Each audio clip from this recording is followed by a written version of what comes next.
बच्चों अब हम कर रहे हैं 6.3 का क्वेश्चन नंबर 2। 6.3 के बारे में एक बात बता दूं, कल आप देखो कितने सरल सवालों को भी कितने डीपली पढ़ाया था मैं। यहां पे आगे बेसिक बहुत अच्छे होने चाहिए।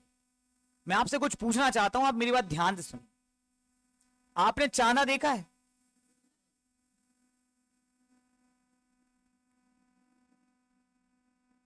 ये कौन कितना है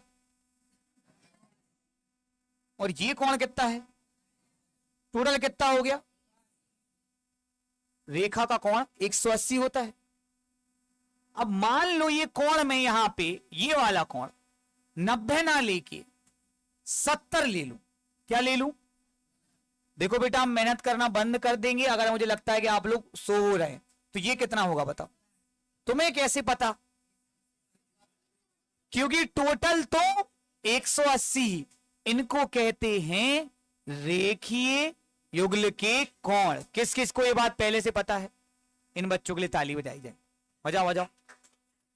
ये वो बच्चे हैं जो मैथ्स का नॉलेज रखते हैं। देखो इसमें यही प्रॉब्लम। लेकिन दीपाली, हमने ये तो नहीं बोला कि आपने पढ़ा होगा, मैंने बताया आपको। 2-3 क्वेश्चन बताएंगे, बार बार यूज आना है। एक बार बच्चों, अपने पास अगर दो समांतर लाइन है और हम एक प्रतिच्छेदी लाइन खींचें तो ये कोण और ये कोण क्या होते हैं? जैसे मान लो ये 70 है तो ये भी क्या होगा? ये कहलाते हैं एकांतर कोण। क्या कहलाते हैं? पता है सभी को ये बात? पहले से किस किस को पता है? वेरी गुड, मैंने अभी भी बताया था आपको। ऐसा नहीं है, मैं तो जेड याद रखता हूं कि जेड बन रहा है तो एकांतर। उल्टा भी हो सकता, मतलब ऐसी लाइन भी हो सकती है। तो अगर ये मान लो 70 है तो ये भी क्या होगा? सब क्या सभी को ये नॉलेज है? दो प्रकार की चीजें बता दी, रेखीय युगल के कोण बता दिए और दूसरा एकांत। अब है मेरे फेवरेट चोंच वाले कोण।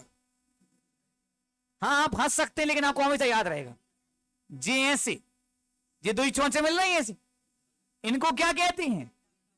मतलब अगर ये 80 है तो ये 80। ये तो बढ़िया समझ में आ गया होगा, मन में लड्डू ही फूट रहे हैं। तो ये है शीर्षाभिमुख कोण। क्या है बेटा? इनको मैं चोंच वाले कोण। ये भी बराबर होते, ये भी क्या होते? बराबर। सारे कंसेप्ट एकदम क्लियर? पढ़ लो थोड़ा सा, आगे जाके तुम्हें भी शीर्षाभिमुख कोण का। चलो, आकृति में त्रिभुज क्या है बेटा? समरूप है। कितना क्या है बेटा? दिया है। बात करना है, आराम से घर जाओ। त्रिभुज ODC, आवाज नहीं आ रही। समरूप किसके है? ओ, आप सभी को पता होना चाहिए कि समरूप त्रिभुजों के संगत कोण क्या होते हैं। ये बात आपको याद रखनी है। ये बात अपन को क्या रखनी है? आप सबसे पहले आपको ये कोण दिख रहा है चाचा? नहीं दिख रहा? इस कोण का नाम है, नाम ध्यान से सुनना वरना पिटाई हो जाएगी, COD। पर इन लोगों ने इसका नाम रखा है, आवाज नहीं आ रही, ये एक पूरी लाइन है। ये क्या है? एक पूरी 125 में अगर मैं DOC जोड़ूंगा तो टोटल कितना हो जाएगा? एंगल DOC, नाम इसका एंगल, प्लस एंगल COB। आवाज नहीं आ रही। एंगल इज इक्वल टू, क्यों? कौन से कोण हैं? रेखीय युग्म लिखते हो, युगल लिखते हो? रेखीय युग्म के कोण लिखते हैं, रेखीय युग्म कोण। क्लियर हो गया? इसका मान पता नहीं है और इसका मान पता है। कितना है? बराबर 180। प्लस के 125 उस तरफ गए तो प्यारे बच्चों 180 में से 125 और एक आंसर अपना आ गया। बोलो हाँ कि ना? तो भैया ये वाला कोण कितना हो गया? दिख रहा कि नहीं दिख रहा?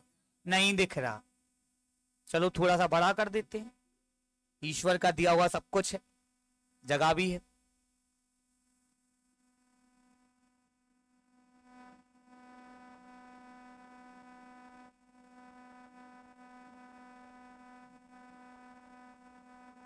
करें शुरू?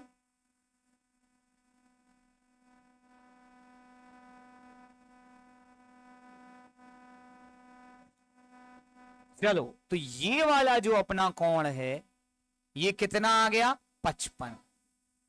अब मेरे भाई देखो मैं तो ठहरा अनपढ़ गवार, पर मुझे ये पता है कि अगर ये 70 है और ये क्या है तो मैं ये कोण निकाल सकता हूं। हाँ ना कुछ बोल दे भाई। इसका नाम है डीसीओ। क्या नाम है? त्रिभुज। त्रिभुज का नाम डीसीओ ही लिख रहा है। डीसीओ में 70 प्लस 55 प्लस डीसीओ बराबर 180, क्योंकि त्रिभुज के तीनों कोणों का योग बोल दे यार 180 अंश होता है। 70 प्लस 55 प्लस ये वाला पता नहीं तो उसका नाम लिख दिया क्या डीसीओ। बोलो कोई दिक्कत? चलो भाई 70 और 55 100 प्लस डीसीओ बराबर 100। 125 उस तरफ गए तो काहे के हो गए? 180 में से कितना घटाना है तो क्या आएगा? बोलो मजा आ रहा है? अब बचता है केवल क्या ओ A B. O A B तो बड्डे ये कितना आ गया 55। क्या आ गया? समरूप त्रिभुजों के समरूप संगत कोण बोलना पड़ेगा बराबर होते हैं। बोलो हां कि ना? जरा ध्यान से देखो कि सी के संगत कौन है। कल सिखाया था संगत। सी के संगत कौन है? हमें क्या निकालना है ए। तो ए किसके बराबर होगा? सी के। और सी क्या आया हुआ है?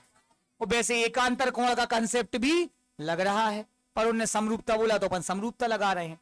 तो बच्चों अपन को निकालना है आखिरी ओ ए बी। क्या निकालना है? ओ ए बी किसके बराबर होगा? डीसीओ के। क्यों होगा ये समझ में आ गया? अच्छा बताओ डी किसके बराबर होगा? और जो पूछा बोल रहे इज इक्वल टू डीसीओ, और वो तो हम पहले निकाल चुके कितना है 55। सबको समझ आया बच्चों? अब बताइए इसको घर जाके फिर से करने की आवश्यकता है कि नहीं? क्योंकि सर ने जो बताया वो अपन भूल सकते हैं, लेकिन अगर बार बार रिवीजन करेंगे तो भूलेंगे नहीं। ये तो अभी डेमो है, इसमें एक से एक क्वेश्चन। अब देखो दिखने में तो कुछ खास नहीं, समझ में आया कि नहीं, लेकिन बहुत सारी क्या करनी पड़ेगी? प्रैक्टिस। चलो करो।